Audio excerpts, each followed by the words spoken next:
ಬಾಲಿವುಡ್ನ ನಟ ಸೈಫ್ ಅಲಿ ಖಾನ್ಗೆ ಚಾಕು ಇರ್ತ ಪ್ರಕರಣಕ್ಕೆ ಸಂಬಂಧಪಟ್ಟ ಹಾಗೆ ಅವರನ್ನ ಆಸ್ಪತ್ರೆಗೆ ದಾಖಲು ಮಾಡಲಾಗಿತ್ತು. ಅವರು ಚಿಕಿತ್ಸೆನ ಪಡ್ಕೊಳ್ತಾ ಇದ್ದಾರೆ. ಜೊತೆಗೆ ನಾನು ಕ್ಷೇಮವಾಗಿದ್ದೀನಿ, ಯಾವುದೇ ತೊಂದರೆ ಇಲ್ಲ, ಅಭಿಮಾನಿಗಳು ಆತಂಕ ಪಡೋದು ಬೇಡ, ನಿಮ್ಮೆಲ್ಲರ ಪ್ರೀತಿಗೆ ನಾನು ಚಿರಋಣಿ ಅಂತ ಸೈಫ್ ಅಲಿ ಖಾನ್ ಸೋಷಿಯಲ್ ಮೀಡಿಯಾದಲ್ಲಿ ತಮ್ಮ ಮೊದಲ ಪ್ರತಿಕ್ರಿಯೆಯನ್ನ ಕೊಟ್ಟಿದ್ದಾರೆ. ಘಟನೆ ಬಗ್ಗೆ ಪೊಲೀಸರು ತನಿಖೆಯನ್ನ ಕೈಗೆತ್ತಿಕೊಂಡಿದ್ದಾರೆ, ತನಿಖೆಯನ್ನ ಮುಂದುವರಿಸ್ತಾ ಇದ್ದಾರೆ. ತನಿಖೆ ನಂತರ ಎಲ್ಲ ಸತ್ಯಾಂಶಗಳು ಹೊರಕ್ಕೆ ಬರುತ್ತೆ.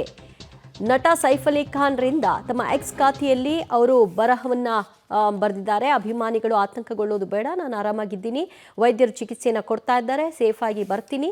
ಮಗದೊಂದು ಕಡೆಯಲ್ಲಿ ತನಿಖೆಯ ಆಯಾಮವನ್ನು ಪೊಲೀಸರು ನೋಡ್ಕೊಳ್ತಾ ಇದ್ದಾರೆ. ಯಾರಿದ್ರಲ್ಲಿ ತಪ್ಪಿತಸ್ಥರಿದ್ದಾರೆ, ಯಾರು ಈ ಕೃತ್ಯದಲ್ಲಿ ಭಾಗಿಯಾಗಿದ್ದಾರೆ, ಅವರ ವಿರುದ್ಧ ಕ್ರಮ ಆಗುತ್ತೆ ಅನ್ನುವಂತಹ ಮಾತುಗಳನ್ನು ತಮ್ಮ ಸೋಷಿಯಲ್ ಮೀಡಿಯಾ ಖಾತೆಯಲ್ಲಿ ಹಂಚಿಕೊಂಡಿದ್ದಾರೆ ಸೈಫ್ ಅಲಿ ಖಾನ್. ಅವರ ನಿವಾಸಕ್ಕೆ ನುಗ್ಗಿದಂತಹ ದುಷ್ಕರ್ಮಿಗಳು ಅವರ ಮೇಲೆ 2-3 ಬಾರಿ ಚಾಕುವಿಂದ ಇರಿದ ಪರಿಣಾಮ ಅವರು ಗಂಭೀರವಾಗಿ ಗಾಯಗೊಂಡಿದ್ರು. ನಂತರದಲ್ಲಿ ಅವರನ್ನು ಆಸ್ಪತ್ರೆಗೆ ದಾಖಲು ಮಾಡಲಾಗಿತ್ತು.